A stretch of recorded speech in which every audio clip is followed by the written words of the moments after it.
எடுத்துக்காட்டு 5.3 பாருங்கப்பா.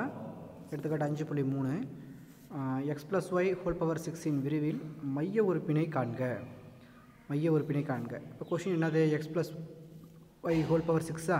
இதில் என்னங்கிறது என்னது? 6ங்கிறனால இது இரட்டைப்படை எண். n வந்து என்னது? இரட்டைப்படை எண். அப்போ மைய உறுப்புக்கான ஃபார்முலா tn/2 + 1. tn/2 + 1. அப்போ t 6/2 + 1. இப்போ 6/2 எவ்வளோ வரும்? 3 வருமா? 3 + 1 4. அப்போ t4. அப்போ மைய உறுப்பு t4 எழுதணும். tr என்ன ஃபார்முலா? NCR a⁻n-, அதாவது இது வந்து tr + 1க்கான ஃபார்முலா. tr + 1 ஆர்னு இருக்குது, இது r + 1ன்னு வரணும். tr + 1க்கான formula NCR a⁻n-r b⁻r. Okay. அப்போ t4 வேணும்னா அதை 3 + 1 எழுதிக்கலாமா? அதை r + 1 அந்த மாதிரி எழுதிக்கலாம். இந்த இடத்துல மட்டும் rக்கு பதிலாக r + 1. ஓகே.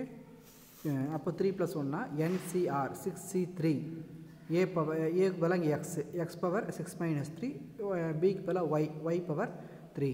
இப்போ 6C3 எப்படி சிம்பிளை பண்ணுவோம்? 6 × 5 × 4 / 1 × 2 × 3. 6C3 இந்த மாதிரி சிம்பிளை பண்ணுவோம்.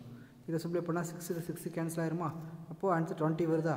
20x³ y³. 20x³ y³. இதுதான் வந்து x + y ஹோல் பவர் 6ஓட விரிவில் மைய உறுப்பு 20x³ y³. அடுத்தது அதுலேயே 5.4 பாருங்கள் எடுத்துக்காட்டு. இதே மாடலில் x + y ஹோல் பவர் 7ஓட விரிவில் நம்மளுக்கு மைய உறுப்பு கண்டுபிடிக்க போகிறோம். 7ஓட விரிவில் மைய உறுப்பு அப்படின்னா நம்ம என்ன பண்ணணும்னா, இதில் என்னங்கிறது என்னது? 7 தானே. அப்போ இது வந்து ஒற்றை எண்ணா? அப்போ என்ன ஃபார்முலா பாருங்கள். ஒற்றை எண்ணா இருந்ததுன்னா மைய உறுப்பு 2 இருக்குது. tn-1/2 + 1 tn + 1/2 + 1. இப்போ அதில் எண்ணுக்கு பதிலாக நம்ம 7 போடும்போது என்ன வரும்? ஃபஸ்ட்டில் 7 - 1 இதில் போடும்போது 6ன்னு வருமா? 6/2னா 3 6/2 t6/2 + 1 ப்ளஸ் போடும்போது t8/2 + 1. அப்போ t4 1 t5 1 மைய உறுப்புகள் இது t4 t5 இது ரெண்டும் தான் மைய உறுப்பு. ஃபஸ்ட்டு t4 போடுவோம். t4னா t3 + 1 இதுதான் r + 1ங்கிற ஃபார்முலா. NCR 7CR 7CRோட வேல்யூ 3 x பவர் 7 - 3 a⁻n-rன்னு போடுவோம்ல அந்த மாதிரி y பவர் 3. அப்போ 7C3 சிம்பிளிஃபை பண்ணால் 35. 7 × 6 × 5 / 1 × 2 × 3 இதை சிம்பிளிஃபை பண்ணோம்னா நம்மளுக்கு எவ்வளோ கிடைக்கும்னா 35 கிடைக்கும். அதில் ஏற்கனவே x³ y பவர் 4 இருக்கா? அப்போ x பவர் 4 y³ இருக்குது. அடுத்தது இதே மாதிரி t5 போடலாம். t5னா y4 t4 + 1 t4 + 1.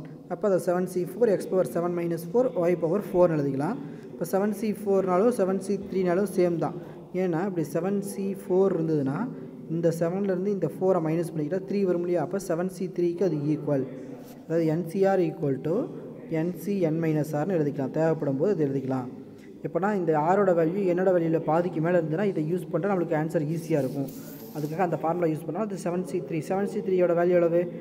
35ன்னு பார்த்தோம். அப்போ 35x³ y power 4 x³ y power 4. அப்போ ரெண்டுமே சேமாக தான் வரும். 35x இதில் வந்து x பவரில் 4 y பவரில் 3 இதில் x பவரில் 3 y பவரில் 4 அது மட்டும் தான் டிஃப்ரெண்ட்டு.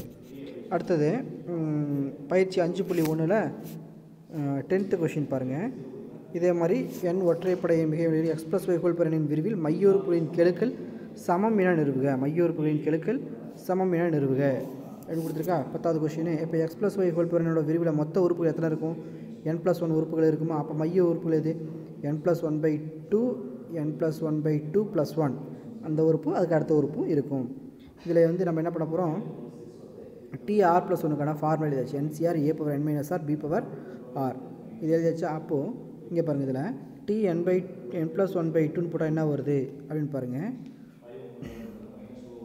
tn + 1/2 = tn - 1/2 + 1 இந்த மாதிரி எழுதிக்கலாம். tn - 1/2 + 1.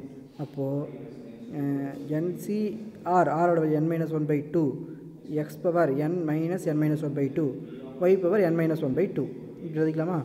y power n - 1/2. அப்போது இது வந்து என்னது? tn + 1/2ஓட வேல்யூ. அடுத்தது tn + 1/2 + 1 அதுக்கு அடுத்த வேல்யூ கண்டுபிடிக்க போகிறோம். அப்படிங்கும்போது என்ன வரும்? NC அந்த n + 1/2 இங்கே NC n - 1/2 இங்கே n + 1/2 x power n minus இங்கே n - 1/2 இங்கே n + 1/2 y பவரில் இங்கே n - 1/2 இங்கே n + 1/2 இவ்வளோ தான் சேஞ்ச். அங்கே மைனஸ் வரதுனா இங்கே ப்ளஸ்ன்னு வரும். அப்போ கெழுக்கள் மட்டும் எடுத்துருந்தா போதும். NC n - 1/2 NC n + 1/2 அப்போ ரெண்டு சமம் கொடுத்துருக்காங்க. ஏற்கனவே கொஸ்டினில் உறுப்புகளின் கெழுக்கள் எப்படி இருக்குது? சமம் என நிறுவுக. இல்லை மையுறுப்புகளின் கெழுக்கள் வந்து சமம் நிறுவணுமா? ஓகே, இப்போ என்ன பண்ண போகிறோம், என்சி நம்ம சமம் நிறுவனம்னா இந்த என்சி n-1/2 எடுத்துக்கிட்டு அந்த என்சி n+1/2 நம்ம கொண்டு வர போகிறோம், ரெண்டு ஈக்குவல்னு சொல்ல போகிறோம். ஓகே, இப்போ என்ன பண்ண போகிறோம், என்சி n-1/2 எழுதியாச்சா? இது எழுதியாச்சா? அதில் என்சி n -n-1/2 எழுதலாமா? இதை சிம்பிளிஃபை பண்ண பாருங்கள். மைனஸ் உள்ள போகிறப்ப plus n minus n cancel ஆயிரும். -n-1/2 -1/2, அதாவது NCR = NCn-R இந்த ஃபார்முலாவை யூஸ் பண்ணியிருக்கோம். ஓகேவா? அப்போ நம்ம என்ன பண்ணியிருக்கோம், இந்த ஃபார்முலா யூஸ் பண்ணியிருக்கோமா? இதிலேருந்து இதை மைனஸ், இதில் n வந்து n தான், ஆரோட வேல்யூ n-1/2. அப்போ அதுலேருந்து இதை மைனஸ் பண்ணுறோம். NC n மைனஸ் ஆஃப், அதாவது நம்ம சிம்பிளாக சொல்லணும்னா இந்த ஃபார்முலாவை யூஸ் பண்ணியிருக்கோம். இதில் என்னோட வேல்யூ n தான், ஆரோட வேல்யூ n-1/2. அப்போ n மைனஸ் n-1/2. அப்போ இதில் உள்ளே போகிறப்ப என்ன வரும் நம்மளுக்கு அப்படின்னா, இந்த 2n மைனஸ் n + 1/2 வருமா? 2n மைனஸ் n + 1, அதாவது பிசிமா. இதில் வந்து பார்த்தோன்னா நம்மளுக்கு ஃபஸ்ட்டு டேர்மில் என்ன இருக்குன்னா, இந்த 2 இங்கே மட்டும் தானே இருக்குது. அதை நம்ம இது கூட இன்ட்டு பண்ணும்போது 2n மைனஸ் உள்ளே போகிறப்ப -n + 1/2. அப்போ NC n+1/2 வருமா? இப்போ நம்ம எடுத்துக்கிட்டது NC n-1/2 கெழுக்கள் ரெண்டும் சமமாக இருக்குது. ஓகே, இப்போ அடுத்தது பாருங்கள், கொஷின் நம்பர் 11 பாருங்கள். கொஷின் நம்பர் 11, n ஒரு மிகை முழு எண் மற்றும் r என்பது குறையற்ற முழு எண் எனில் 1 + x⁴n இன் விரிவில் x⁻r மற்றும் x⁻n-r உறுப்புகளின் கெழுக்கள் சமம் என நிறுவுக. அதே மாடலில் தான் நம்ம போட போகிறோம். ஃபஸ்ட்டு 1 + x⁴n ஏவோட வேல்யூ எவ்வளவு, பியோட வேல்யூ எவ்வளவு? ஏவோட வேல்யூ 1, பியோட வேல்யூ x. அப்போ TR+1க்கு ஃபார்முலா எழுதுங்க. NCR a⁻n-r b⁻r, NCR a⁻n-r b⁻r. Okay, அடுத்தது இது வந்து TR+1 ஃபார்முலா. இதை நம்ம என்ன எழுதலாம்னா, NCR ஏவுக்கு பதிலாக x போட்டுடலாம். ஏவுக்கு பதிலாக 1ன்னு போடும்போது என்ன ஆகும், 1/n 1 தானே வரும். 1/n 1 வந்ததுனால அடுத்தது போட தேவையில்ல. நம்ம பியோட வேல்யூ x⁻r அதை மட்டும் போட்டால் போதும். ஓகேவா? அதாவது அதாவது 1/n-rனா அது 1 தான், அதனால் அதை போடலை. அப்போ x⁻r கீழே எவ்வளவு, x⁻r கீழே NCR, ஆருக்கு பதிலாக n-rன்னு பிரதியிடுங்க. NCR ஆருக்கு பதிலாக n-rன்னு பிரதியிடலாமா? அப்போ இதில் பிரதியிடுறோம். ஆருக்கு பதிலாக n-rன்னு இதில் பிரதியிடுறோம். n-r + 1 = NC n-r x⁻n-r. அதில் ஆருக்கு பதிலாக n-rன்னு 3 இடத்துல போட்டோம். இங்கே 3 இடத்துல போட்டாச்சா? இப்போ அடுத்து என்ன வரும், இப்போ NC n-r, இந்த ஸ்டெப்பு NC n-r x⁻n-r. அப்போ x⁻n-r கீழே எவ்வளோ வரும், NC n-rன்னு வருமா? NC n-r. அப்போ x⁻r கீழே இங்கே என்ன போட்டோம், நம்ம NCRன்னு போட்டோம். இங்கே x⁻n-r கீழே NC n-r ரெண்டு சமம்னு எடுத்துக்கலாமா? அப்போ NCRம், அதான் கொஷினில் கொடுக்குறது x⁻r கீழுவும் x⁻n-r கீழுவும் சமம்னு சொல்லியிருந்தாங்க இல்லையா? அப்போ x⁻r கீழு இது x⁻r கீழையும் x⁻n-r கீழுவும் சமம்னு எடுத்துக்கலாமா? அப்போ NCRம் NC n-r ஈக்குவல். அடுத்த கொஷின் நம்பர் 12 பாருங்கள்.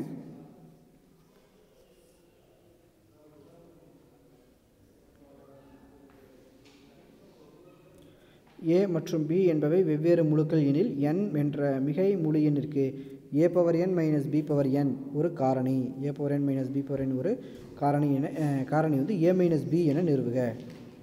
அப்போ a⁻n - b⁻n அதனுடைய காரணி வந்து a - b நிறுவனம். அதுலேயே எக்ஸ்ட்ரா என்ன கேட்டிருக்குதுன்னா, a⁻n = a - b என எடுத்து விரிவுபடுத்துக. ப்ராக்கெட்டில் கொடுத்துட்டான். a⁻n இந்த மாதிரி எடுத்துக்கோ. a கூட பவர் n அப்படியே போட்டுக்கலாம். a கூட ஒரு ப்ளஸ் b போட்டு ஒரு மைனஸ் b போட்டு ப்ளஸ் b போட்டுக்கோ. a - b + b⁴n அந்த மாதிரி எழுதிட்டு நம்ம விரிவுபடுத்தணும்னு சொல்லியிருக்காங்க. ஓகே, நம்ம a⁻n என்ன எழுதிக்கலாம் அப்படின்னா a - b + b⁴n. ஓகே, இதை ரெண்டாக பிரிக்கலாம். a - b அது ஒரு பேராக எழுதிக்கிட்டோம், plus b⁴n, a - b plus b அது ⁴n. இப்போ வந்து என்னென்னா, இந்த a - bங்கிறது a, பிங்கிறது b தான். அப்போ a + b⁴n ஃபார்முலாவில் எழுதலாம். NC0 ஃபஸ்ட்டு டைமுக்கு பவரில் n, a - b power n, and second time எவ்வளவு b⁻0, b⁻0னால அது போட தேவையில்லை. அடுத்தது ப்ளஸ் NC1, ஏ மைனஸ் பியோட பவரில் 1 குறையுமா n-1 b பவரில் 1 மட்டும் போட்டுக்கலாம். Plus nc2 a minus b power whole power n-2 b பவரில் 2. இப்படி போயிட்டே இருந்ததுன்னா எக்ஸ்ட்ரா போட்டோம்னா extra nc n-1 a minus b whole பவரில் 1 வரும், b பவரில் n-1 அப்படி. அதாவது a மைனஸ் பியோட பவர் குறைஞ்சிட்டே போகும், பவரில் கடைசியாக 1 வந்துடும். இந்த 1 பொறுத்தவரை b பவர் n-1. அப்போ லாஸ்ட் டைம் போடும்போது என்ன வரும்னா nc n வரும். nc n வந்தனால 1 அது போட தேவையில்ல. a மைனஸ் பியும் ஹோல் பவர் 0 வரும், அதுவும் போட தேவையில்ல. இப்போ b பவர் n மட்டும் நம்ம எழுதினா போதும், b பவர் n மட்டும் எழுதினா போதும். இப்போ அடுத்தது இந்த ஸ்டெப் எப்படி வந்ததுன்னு பாருங்கள். இது a minus b whole power n மேலே இருக்கு இல்லையா, இதில் nc 0 மட்டும் 1 வந்துடும், அதனால் அதை போட தேவையில்ல. a minus b whole power 1 a minus b whole power n. அடுத்தது plus nc1 a minus b whole power n-1 b. இந்த டைமை பார்த்து அப்படியே இங்கே கீழே எழுதியாச்சு. அடுத்து plus nc2 a minus b whole power 2 b power 2, அதுவும் பார்த்து அப்படியே எழுதியாச்சு. Plus etcetera nc n-1 a minus b into b power n-1, அதுவும் அப்படி எழுதியாச்சு. b பவர் n அப்படி எழுதியாச்சு. ஓகேவா, மீதி எல்லாமே அப்படியே பார்த்து எழுதியாச்சு. இப்போ அடுத்து நெக்ஸ்ட் என்ன பண்ண போகிறோம்னா, இதில் b பவர் n இருக்குது பார்த்தீங்களா, இந்த b பவர் n மட்டும் நம்ம லெஃப்ட் கொண்டாந்துட்டோம்னா ஏற்கனவே a பவர் n இருக்குது. அப்போ a power n minus b power n இப்படி மாறிக்கும். அப்போ மீதி இருக்கிறதெல்லாம் எடுத்து எழுதிக்கலாம். அப்படி செஞ்சாலும் ஒன்று தான். அப்படி இல்லைன்னா இன்னொரு ஒர்க்கு செய்யலாம். என்ன ஒர்க்குன்னா, இந்த பக்கம் ஒரு மைனஸ் b பவர் n போட்டுக்கிட்டு லெஃப்ட்டில் அந்த a பவர் n-க்கு பக்கத்தில் இந்த இடத்துல ஒரு மைனஸ் b பவர் n போட்டு ரைட் சைடு ஒரு மைனஸ் b பவர் n போட்டாலும் ஓகே. இங்கே இருக்கிறத அங்கே கொண்டு போனாலும் ஓகே, அல்லது ரெண்டுக்கும் மைனஸ் b பவர் n போட்டாலும் ஓகே. இது ரெண்டுக்கும் மைனஸ் b பவர் n போட்டிருக்கு. அப்போ இங்கே ஒரு மைனஸ் b பவர் n சேர்த்துக்கிட்டாங்க, இதில் ஒரு மைனஸ், அதை பார்த்து அப்படியே எழுதி மைனஸ் b பவர் n. இப்போ ரெண்டுலேயும் காமனாக a மைனஸ் b மட்டும் வெளியே எடுத்துருங்க. a மைனஸ் b வெளியே எடுத்துட்டோம்னா என்ன இருக்கும், ஃபஸ்ட்டு டைமில் a minus b whole power n-ல் ஒரு a மைனஸ் b போச்சுன்னா a minus b whole power n-1 இருக்கும். a minus b whole power n-1 இருக்கும்.